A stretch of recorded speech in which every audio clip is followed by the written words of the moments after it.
شو برغل على بندورة طلعت؟ لك روح. بصل مفروم ناعم، بنحط 4 روس من البندورة. زيت زيتون، بنحط بصلة مفرومة ناعم. وهلا بحط البندورة اللي طحنتها. بنحط رشة ملح، فلفل أسود، بننقي البرغلات بنشوف إذا فيهم بحص وبنرجع بنغسلهم. وهلا بنحط البرغلات.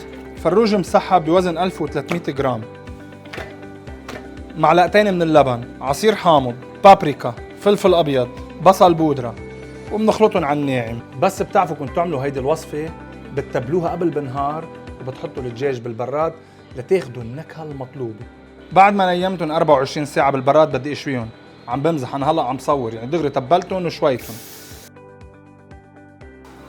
عم نحط لبن، معلقة مايونيز، عصير حامض، عندي خل ابيض، وبنخلطهم كتير منيح.